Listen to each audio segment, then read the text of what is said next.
Bonjour, tout d'abord un grand merci pour votre invitation à venir parler de la domestication.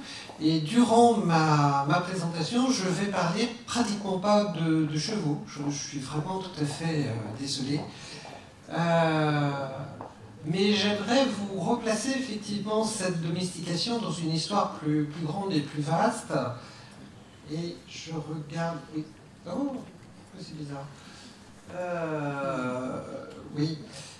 Donc je suis un peu dérouté parce qu'il y a une transcription du PDF en autre chose, c'est ça? D'accord. Alors, on va voir. Je sais, oui. Alors, tout d'abord, quand on parle de domestication, il y a un gros problème qui existe, c'est la diversité des situations qui rendent en fait spontanément le propos absolument obscur. Si on parle du chien, clairement, le chien est l'exemple en quelque sorte le plus abouti de domestication, parce qu'on a immédiatement un animal qui est très particulier par rapport à son ancêtre sauvage, qui est le loup gris, et manifestement, lui, il a été bel et bien domestiqué. Si on regarde les autres, le renne offre une situation assez différente parce qu'il fait l'objet d'élevage, sans pour autant aboutir à des formes de sélection aussi extrêmes que pour le chien ou d'ailleurs le cheval, avec une grande diversité de morphologie. Et puis il y a le cas de l'abeille. Beaucoup de spécialistes estiment que l'abeille ne peut pas être réellement considérée comme une espèce domestique. Darwin, par exemple, expliquait que l'abeille, comme elle était capable de chercher elle-même sa nourriture, ne relevait pas vraiment d'une espèce domestique à cause de cette raison. Est-ce que l'abeille, pour autant, l'abeille domestique est une espèce sauvage? C'est difficile à dire, du fait qu'il y a eu quand même des travaux de sélection qui ont été faits, qui expliquent peut-être en partie les problèmes que rencontre l'apiculture. Le quatrième et dernier exemple, qu'on verra après, voilà, le zèbre. Le zèbre, lui, n'a clairement jamais fait l'objet d'une véritable domestication. Il y a eu des zèbres qui ont été, qu'on a tenté en fait d'utiliser, notamment en Afrique, avec des succès extrêmement variables. Et pour entrer plus dans le détail, je suis absolument désolé pour la présentation quasi illisible. Je pense, bon, je vais tout vous présenter d'un coup. Dès lors qu'il est question de domestication, on voit qu'il y a un vocabulaire extrêmement riche. Et si on regarde juste la définition donnée par le dictionnaire, on se rend compte que dompter, qui vient du latin domare, qui signifie soumettre ou dominer, dresser, qui vient d'un autre terme latin qui signifie rendre droit, maintenir, préparer comme il convient, comme on dit d'ailleurs dresser la table par exemple, l'idée est tout à fait similaire, apprivoiser, qui signifie vraiment s'approprier l'animal, ou domestiquer, qui est en fait littéralement qui appartient à la maison. La maison, c'est le domus, et en fait tout ce qui est de l'ordre de la maison, c'est de l'ordre du domestique. Quand on parle de domestication, c'est quelque chose un peu différent. On va réserver le terme de domestication à un cas de figure particulier, qui est en fait la transformation d'un organisme en quelque chose d'autre. Par exemple, on va parler de mouche domestique. Or, la mouche domestique porte ce nom non pas parce qu'elle a été transformée par l'être humain, mais parce que simplement elle vit dans la maison, elle vit dans le domus. De ce fait, elle porte ce nom de mouche domestique. Dans le cas de la souris domestique, qu'on appelle aussi comme ça, c'est exactement à la base la même signification. On l'appelle domestique tout simplement parce qu'elle vit dans le domus avec nous. En réalité, l'histoire, la trajectoire de la souris domestique est un peu plus compliquée. Et il y a des animaux qui sont pourtant en élevage et qui n'ont pas fait l'objet de domestication. Comme ici, ces tigres dans un cirque.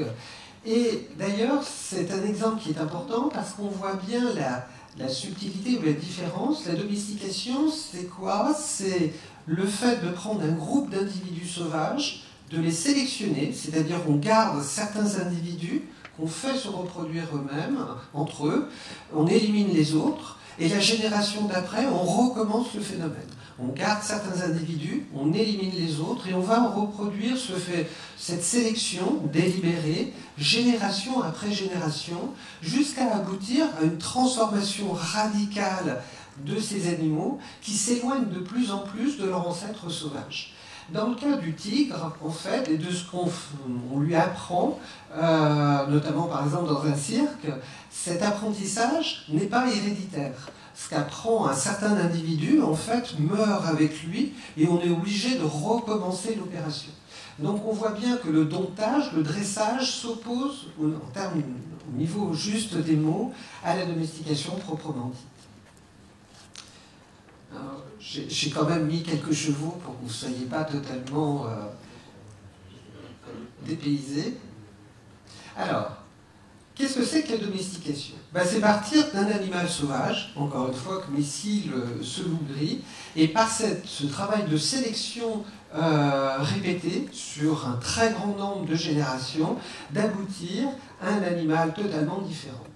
Il est totalement différent par sa morphologie, par son aspect, mais également par son comportement, par ses facultés.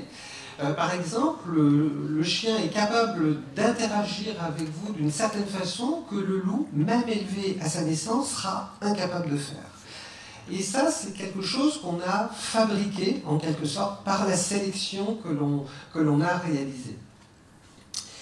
Cette sélection aboutit, dans le cas du chien, à la diversité de morphologie la plus grande de tous les mammifères. Entre le plus petit des chiens, le chihuahua, et un dog allemand, cette différence de taille est plus grande encore que la différence de taille qu'on peut observer entre le plus petit des poneys et le plus grand des percherons, est différente de ce qui s'observe partout dans la nature au niveau des mammifères, et c'est une des caractéristiques de la domestication. En fait, quand je vous disais que cette entreprise de domestication change le statut d'un animal, y compris de façon récente, il faut savoir que cette souris domestique, qui s'appelle comme ça parce qu'elle habite simplement dans les maisons, a fait l'objet de sélection délibérée pour aboutir aux souris de laboratoire. Et ces souris de laboratoire peuvent être parfaitement considérées comme une espèce domestique. Pourquoi? Parce que les individus qui composent ces populations de souris de laboratoire sont soigneusement sélectionnés. La reproduction est très attentivement contrôlée parce qu'on a besoin d'organismes vivants très identiques. Quand on conduit une expérience, si on est face à des souris totalement différentes, eh bien l'expérience peut donner des résultats, non interprétables, tout simplement parce que les animaux changent. Et donc, ce statut est quelque chose qui peut évoluer au fil du temps, mais la domestication est toujours une action, encore une fois, sur le génome, le patrimoine génétique d'une population d'animaux. Je suis vraiment désolé pour les problèmes techniques. Alors, pour resituer de façon très rapide, et les dates que je vais vous donner peuvent être soumises vraiment à à discussion. La première domestication est celle du chien qui intervient entre 12 000 et 25 000 ans. C'est difficile de donner une date précise, tout simplement parce que ça n'a pas été un événement de type Eureka, c'est-à-dire un inventeur qui subitement a transformé le loup gris, pouf, comme ça, en chien. C'est quelque chose qui s'installe sur le temps long parce que ça nécessite effectivement énormément de générations pour aboutir à une transformation profonde. Et cet événement de domestication se fait fait sous la forme de tentatives, sans doute d'échecs, de reprises, de circulation des individus, d'hybridation de loups qui commencent à être un peu domestiqués avec des loups sauvages. Et d'ailleurs, même l'espace géographique où se passe cette domestication du loup gris est relativement méconnu. On sait que ça va grosso modo de l'Europe jusqu'à l'est de l'Asie. Mais il est clair qu'il y a 10 à 12 000 ans, 15 000 ans, la domestication est faite. Et à partir de là, ce qui va circuler, c'est des animaux domestiques. Par exemple, l'Europe occidentale ne voit aucune domestication d'animaux. Tous les animaux domestiques qui vivent en Europe, dans l'ouest de l'Europe, ont été introduits, en fait, mais n'ont pas été domestiqués sur place. Un deuxième groupe de domestication autour des 10-12 000 ans, c'est une série de grands herbivores, avec l'émergence effectivement des sociétés agricoles et pastorales. Un peu plus tard, un groupe de domestication d'animaux qui seront plutôt utilisés pour leur faculté musculaire. Il s'agit d'animaux de transport. Le cheval, bien évidemment, mais l'âne, on cite bien trop peu par rapport au rôle qu'il a pu avoir dans l'histoire humaine, chameau et dromadaire. Le chat qui est un élément intermédiaire.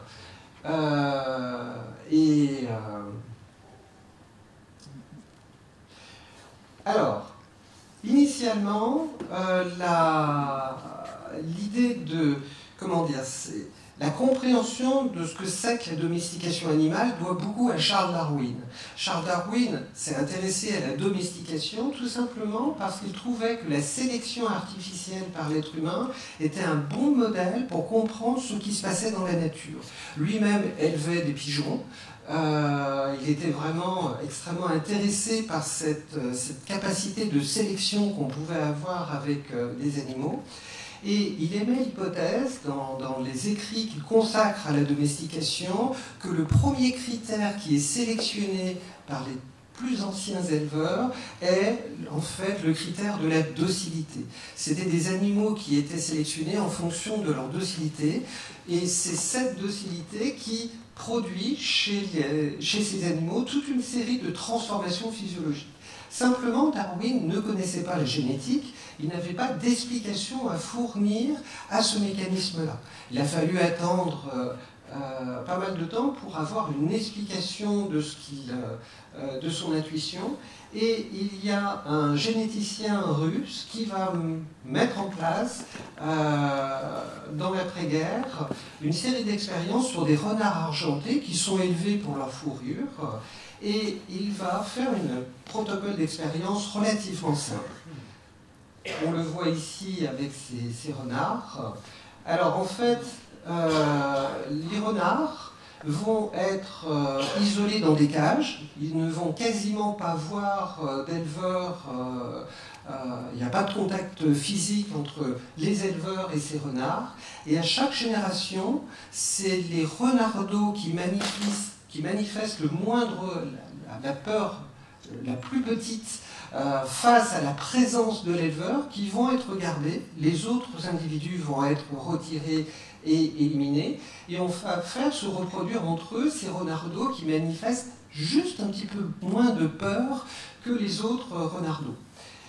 On recommence la génération d'après, puis la génération d'après. Chaque fois, on garde en fait les renards les plus dociles, ceux qui montrent le plus le moins de peur à l'égard des êtres humains.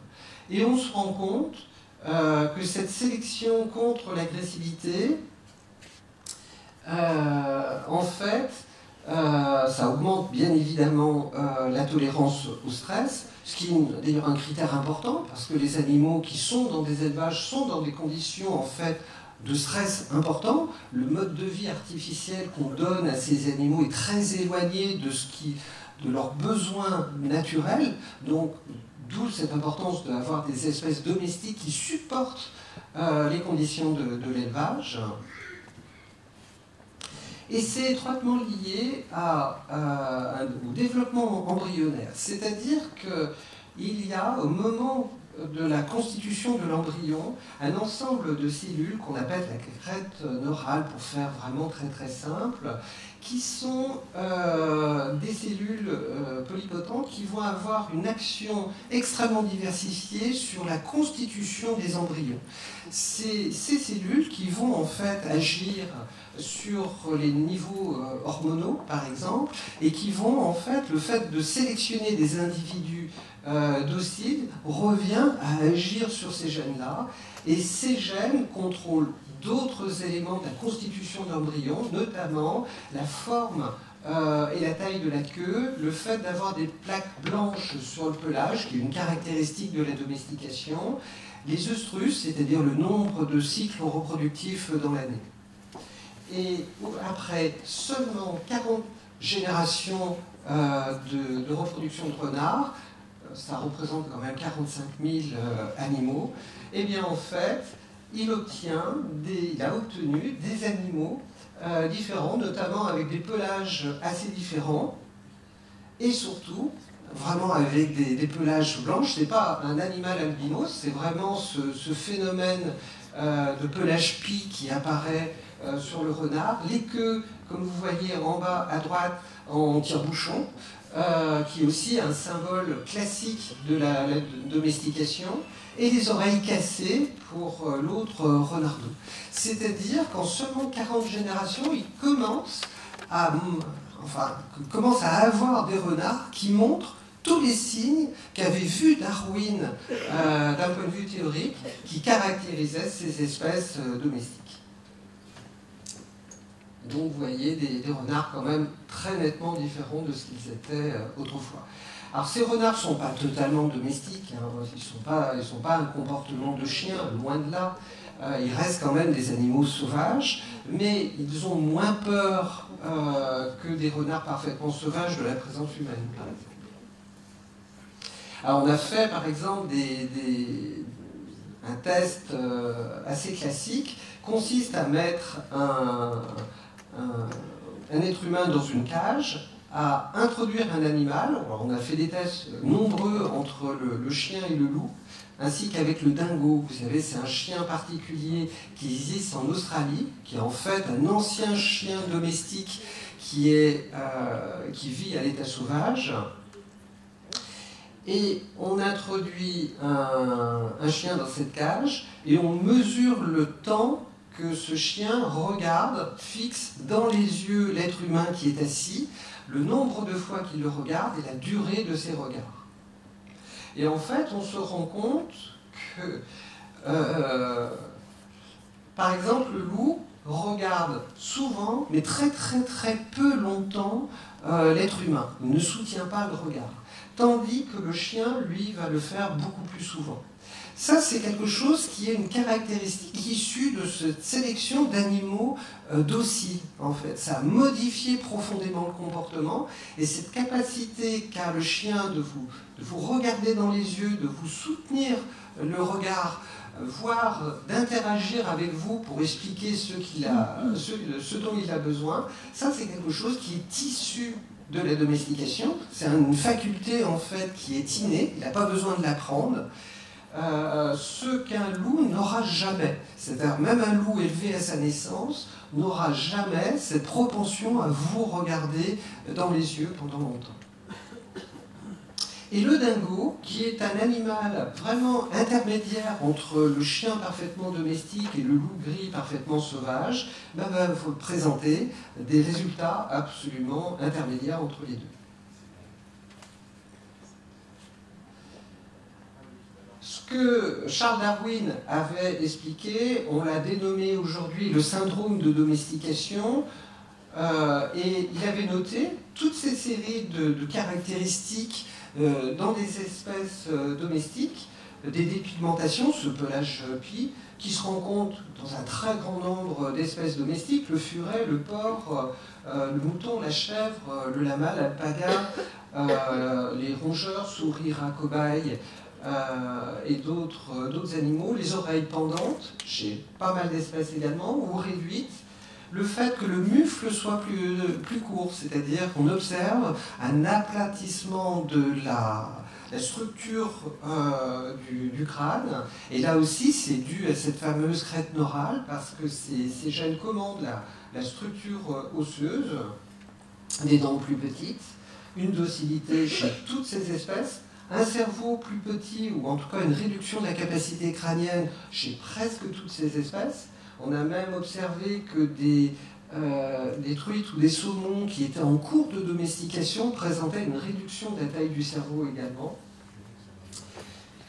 Une queue frisée, bien évidemment, et des caractères, un comportement juvénile, ce qui explique par exemple que le chien va continuer à jouer toute sa vie, ou le chat aussi.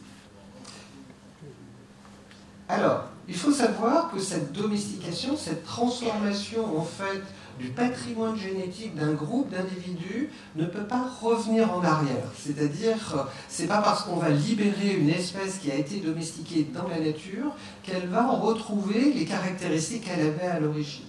Et on va parler ici de marronnage. Le marronnage, c'est le fait qu'une espèce domestique retourne à une vie libre, et pour autant, les caractéristiques restent celles de l'animal d'origine. Et notamment, par exemple, on a comparé des comportements de peur de Mustangs qui avaient vécu toute leur vie à l'état sauvage par rapport à des zèbres. Et bien en fait, le Mustang est plus facile à approcher que les zèbres parce qu'il garde encore cette caractéristique de domestication. Il y a une espèce domestique qui est incapable de vivre dans la nature, c'est le ver à soie. Et certains spécialistes considèrent que c'est la seule espèce vraiment totalement domestiquée parce que le ver à soie a perdu toute capacité de survie en dehors des soins apportés par l'être humain. Alors ça s'explique pour une raison bien simple, c'est que le nombre de générations par an du ver à soie est très élevé. Autrement dit, la sélection génétique a été beaucoup plus radicale en raison même de ce grand nombre de générations. Toutes les espèces sont domesticables à condition, bien évidemment, que ça soit concrètement réalisable. Je vais vous donner un exemple absurde que je donne toujours parce que ça permet de réaliser ce que cela représente. Si on voulait domestiquer la baleine bleue, c'est clairement pas possible pour des raisons matérielles. Une espèce, par exemple, parasite, qui nécessite d'avoir 2 hôtes durant sa vie, pour les domestiquer, ça serait quasiment infaisable.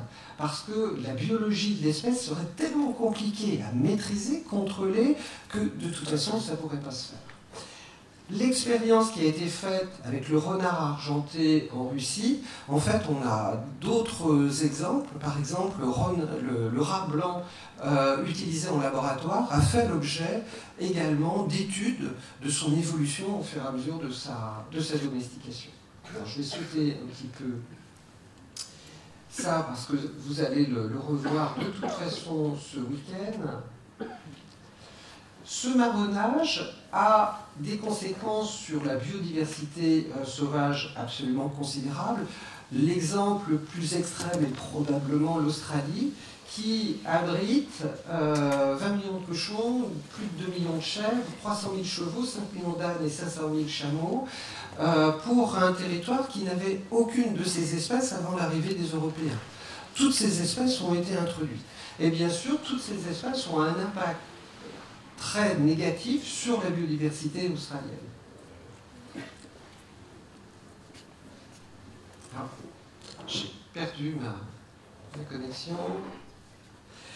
Il faut savoir que cette domestication, donc cette transformation délibérée d'animaux sauvages en quelque chose d'autre, est très loin d'être terminée, puisqu'on va avoir, en fait, on a une accélération du nombre d'espèces qui font l'objet de campagnes de domestication.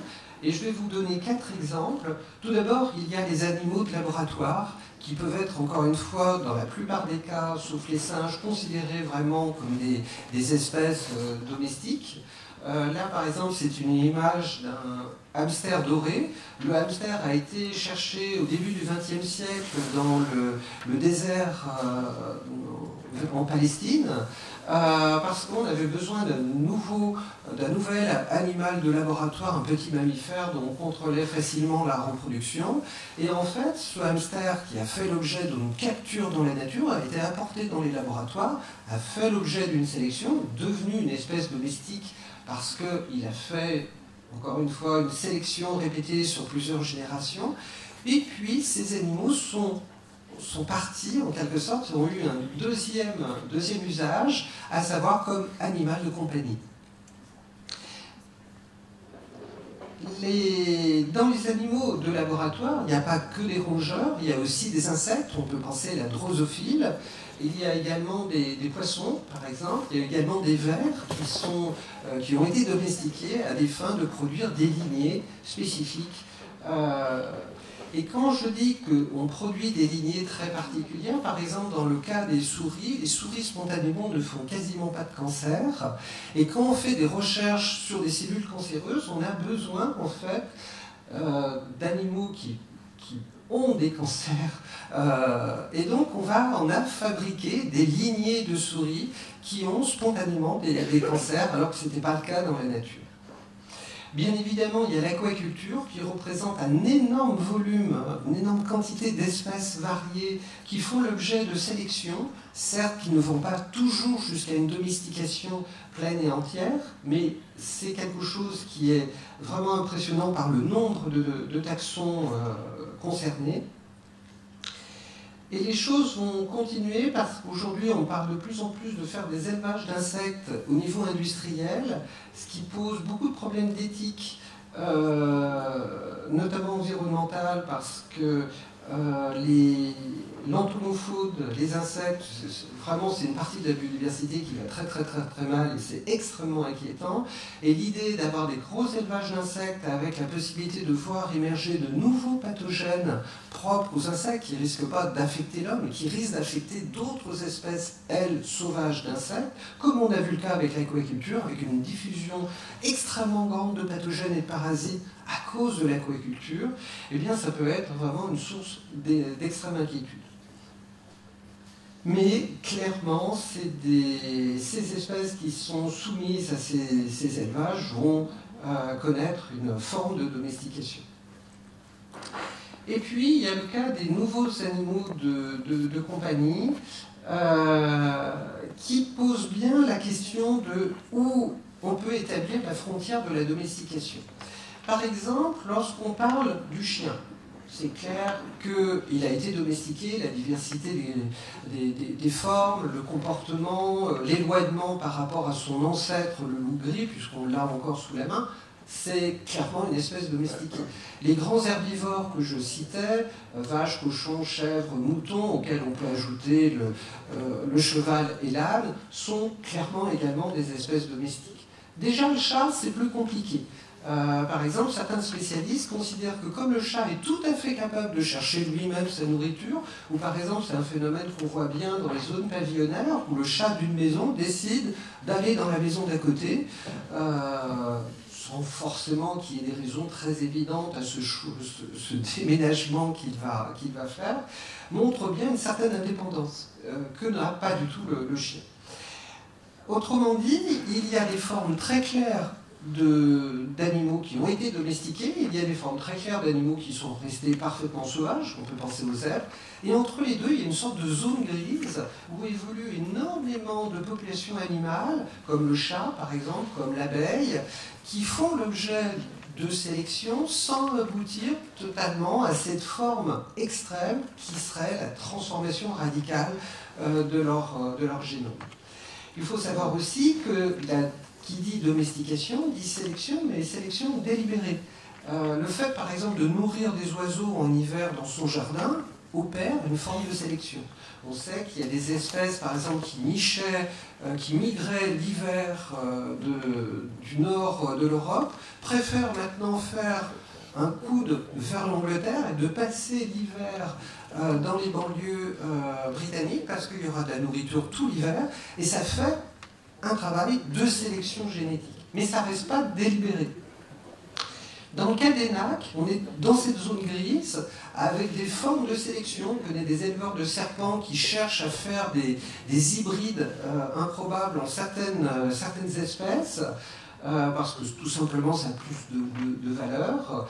Et dans la fauconnerie, on a des hybrides qui sont faits également avec des tentatives de domestication pour améliorer, pour employer le vocabulaire, certaines espèces. Et tout cela pose énormément de problèmes en termes de santé publique, de santé de la biodiversité, parce que ça fait circuler énormément de pathogènes à l'égard de la biodiversité, ce qu'on en sait malheureusement trop peu, des problèmes d'éthique animale. Et ces domestications en cours, on voit bien que clairement, on n'est pas dans une dynamique d'extinction en fait des animaux domestiques, loin de là. Et je vais essayer, et je voulais terminer là-dessus. Bon, vous n'aurez pas la fin.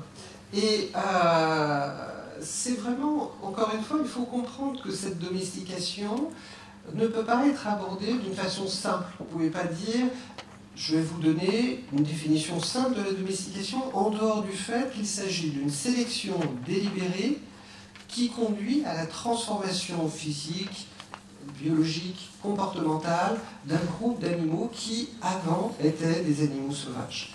Et c'est la seule chose qu'on peut avoir, c'est cette... Encore une fois, il faut avoir, parce que tous les cas de figure sont différents à partir de là. Je vous remercie.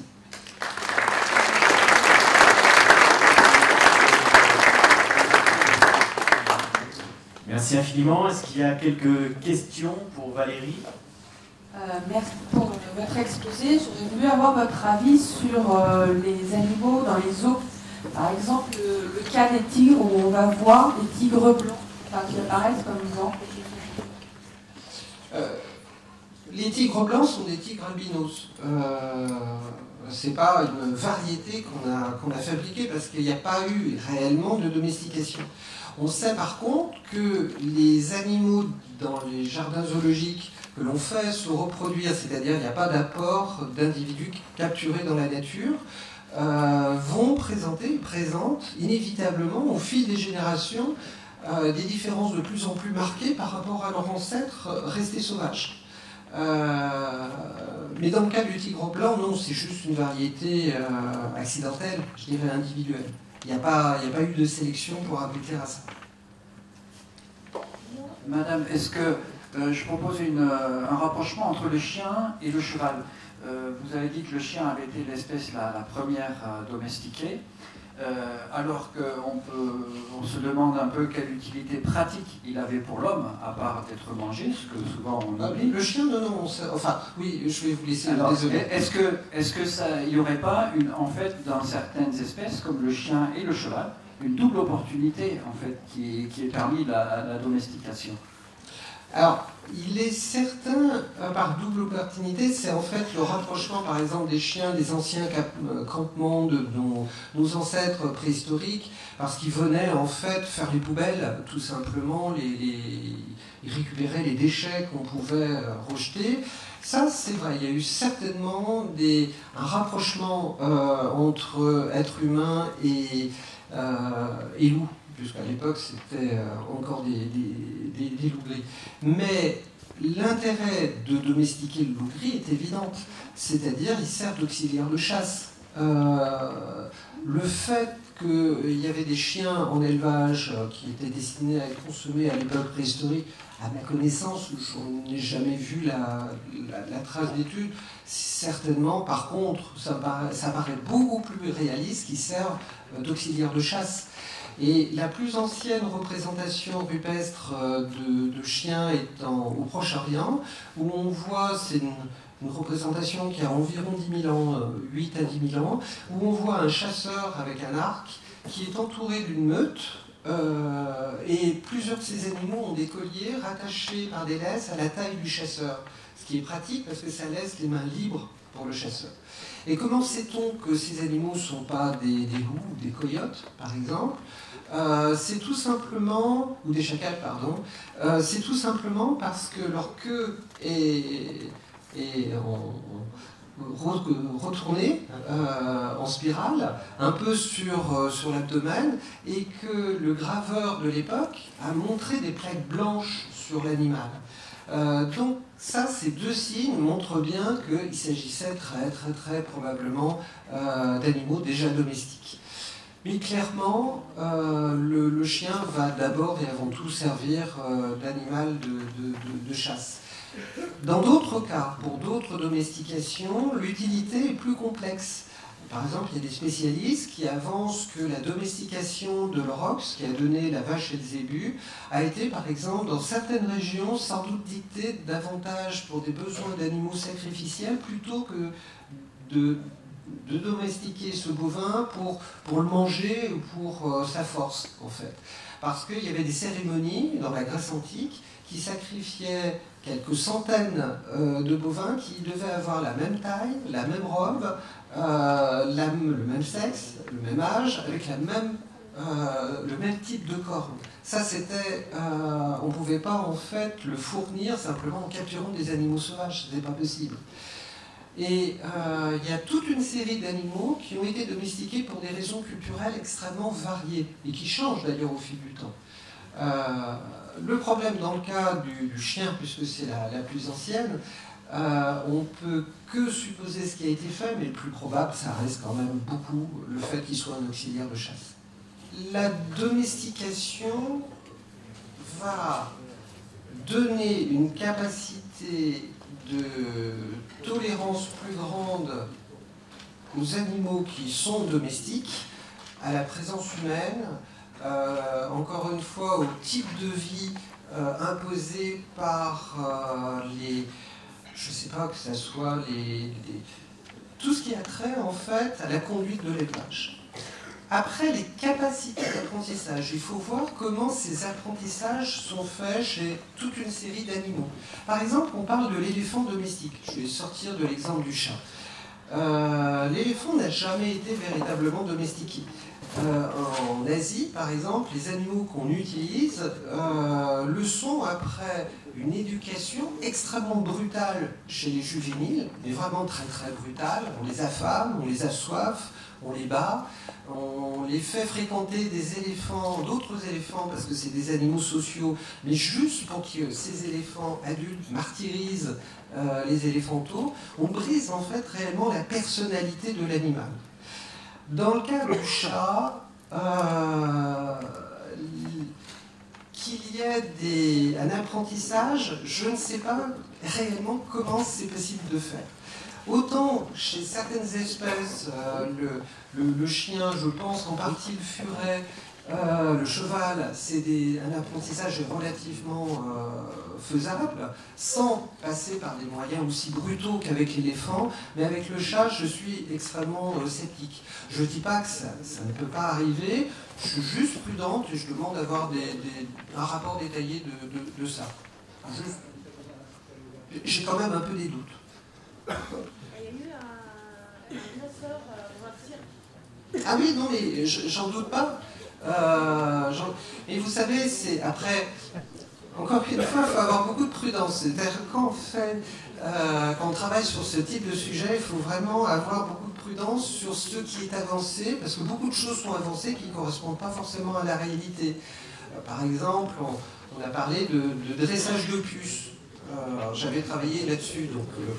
Et dans les cirques, il y avait des numéros de puces, effectivement. Mais il n'y a aucune domestication déjà de puces, fondamentalement, et aucun dressage possible. Simplement, les puces ont tendance à sauter un peu n'importe où. On les collait à quelque chose, elles se déplaçaient dans le seul sens qu'elles pouvaient parce qu'on leur mettait des petits chariots derrière elles. Elles ne faisaient qu'une chose, essayer de fuir, grosso modo. Et donc, on avait l'impression qu'elles répondaient au dresseur. Mais non, c'était une mise en scène. Vraiment, il faut avoir beaucoup de prudence par rapport à ça. Et si vous avez si vous n'avez pas peur d'avoir peur, regardez le détail de l'élevage, du dressage des éléphants d'Asie. C'est une monstruosité, clairement. Et avec un taux de reproduction extrêmement faible. C'est-à-dire, manifestement, les éléphants sont pas du tout épanouis, à tel point qu'on est obligé régulièrement d'aller en rechercher dans la nature sauvage pour reconstituer les effectifs. Oui, bonjour. Merci beaucoup, hein. C'était vraiment passionnant. Moi j'avais 2 questions. La première, peut-être un peu naïve, là il a été question de domestication animale. Est-ce que la domestication végétale, parce qu'on parle de domestication à propos du végétal, et du coup comment elle se situe chronologiquement par rapport à l'histoire de la domestication animale. Et la deuxième question, c'est plutôt pour l'historienne des sciences. Je me demandais si justement le fait que les chiens étaient la première espèce domestiquée, ça n'a pas influencé la manière dont les historiens de la domestication, ou dont l'histoire de la domestication a été construite, prenant le chien comme, parce qu'on connaissait de la domestication du chien comme modèle de la domestication d'autres espèces. Alors je réponds à la deuxième d'abord. Ce n'est pas une bête idée. C'est probablement, ça sert de modèle, mais l'argument peut se renverser aussi, c'est-à-dire ça sert de modèle aussi parce que c'est bien plus, c'est beaucoup plus radical, sauf peut-être le ver à soie. Mais par exemple, le manque d'intérêt pour le ver à soie, c'est effectivement, il n'y a pas vraiment d'empathie pour un papillon, de nuit en plus. Et deuxièmement, parce que les études sur la cognition ou la sensibilité des insectes est assez peu développée pour des raisons culturelles. Donc l'un dans l'autre, c'est assez logique que le chien ait inévitablement servi de modèle. Je ne vois pas comment on aurait pu échapper à ça, mais effectivement, le fait que c'était la première a été une cause, mais sans doute pas la seule. Il y a eu d'autres causes qui l'ont nourri. Et votre autre question, oui, pour le végétal, évidemment, on parle de domestication végétale, en sachant que, archéologiquement, d'ailleurs, c'est assez intéressant, le problème quand on trouve dans une grotte un reste d'un canidé, juste quand on observe les ossements, parfois quelques ossements du canidé, il est difficile de savoir si ce canidé est un loup gris ou un loup qui commence à être domestiqué, puisque l'essentiel de ce qu'on en sélectionne, c'est le comportement. Or, le comportement ne se fossilise pas. Donc, on ne peut pas avoir un fossile en disant, voilà, là, ça on sait... on a par exemple un reste de squelette d'un canidé, donc probablement d'ailleurs d'un chien, dans une grotte allemande. Alors je me souviens plus du tout la date, je crois il y a 15 000 ans. Et là on pense qu'il était, sinon domestique, du moins très proche des êtres humains, parce que l'animal a eu la maladie de Carré. Or, cette maladie, et il avait survécu, c'est-à-dire on en a pris soin. Et on en a pris soin, et l'animal était sans doute impropre à tout usage. En termes d'auxiliaire de chasse, il aurait été incapable de faire ça à cause de la maladie. Et là, c'est une bonne indication, vous voyez. Dans le cas du végétal, c'est plus facile, parce que ce qu'on va sélectionner, c'est plus la taille des graines, par exemple. Donc quand on voit des céréales avec des masses de graines beaucoup plus importantes, là, il y a un signe. D'un point de vue fossile, c'est plus facile à observer. Deuxièmement, la génétique est différente. C'est-à-dire, je peux faire... Par exemple, j'ai une variété de plantes, je ne dis pas celle-là, parce que là, je n'aurais pas beaucoup de succès. Mais imaginons, j'ai une variété de plantes que je veux reproduire, avec la capacité d'une reproduction végétative. C'est-à-dire, je la coupe, j'en fais une bouture, pouf, j'en ai 2. Ça permet, à partir d'un seul spécimen, de produire à l'infini, quasiment, des exemplaires absolument identiques au premier. Bien sûr, dans le monde animal, on n'a pas ça. Le fait de faire des greffes, le végétal est très différent. Mais on va parler réellement, effectivement, de domestication. Simplement là, définir la domestication sur le végétal est encore plus compliqué que dans le cas de l'animal.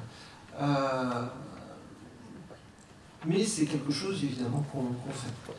2 dernières questions avant d'aller déjeuner, 2 questions courtes.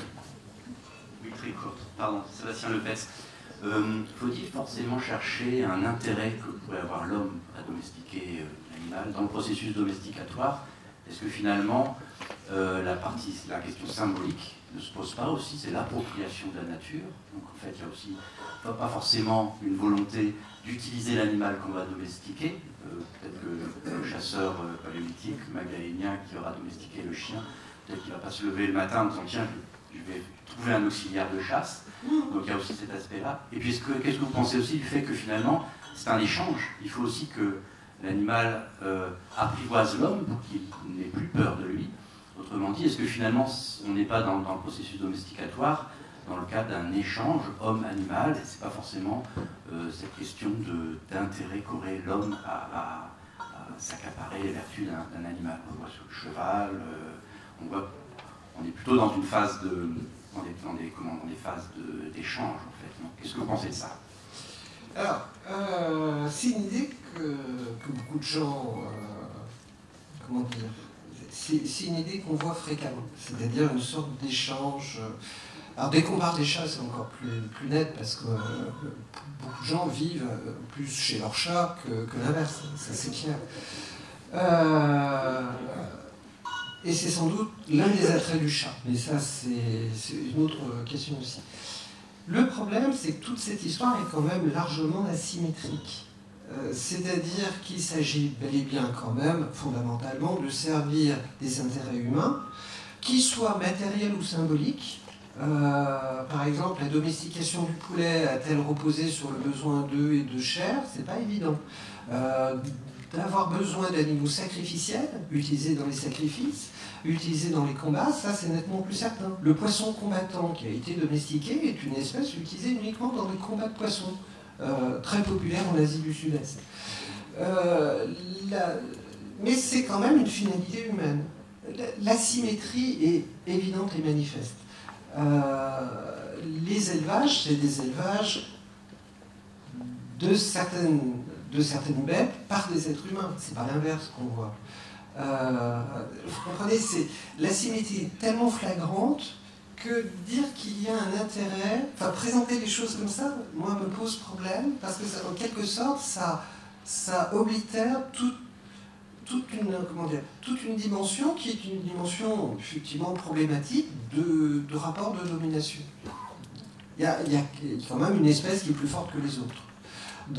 Et encore, parce que il faut bien comprendre que cette transformation, c'est pour rendre une bonne partie, par exemple, des relations que l'on a avec le chien ne sont possibles que parce qu'on a domestiqué le chien. On ne pourrait pas avoir ce rapport le chien me fait des fêtes, on a l'impression d'avoir de l'importance. Ah oui, mais on l'a fabriqué comme ça. Il faut voir ce que c'est. On a réellement fait des animaux à d'autres dimensions, clairement. Une dernière question peut-être? Oui, moi je voulais juste vous demander, Nadine Kochman d'abord, pourquoi dans l'évolution de la domestication, plusieurs espèces en fait prennent des poils blancs ou des plaques blanches, ou pourquoi par exemple les renards d'une queue qui pend, ils ont la queue en trompette? Quelle est l'explication scientifique ou physiologique? Alors c'est une explication génétique, c'est-à-dire que le fait de sélectionner des individus dociles revient à sélectionner des gènes qui sont impliqués dans d'autres choses que la docilité. C'est-à-dire ces gènes-là, c'est des gènes qui sont situés, enfin, qui s'expriment à un moment particulier de la formation de l'embryon, vont commander toute une série d'autres choses en cascade, un peu comme une sorte de ricochet, si vous voulez utiliser cette métaphore. Je ne sais pas si elle est parfaite, mais peu importe.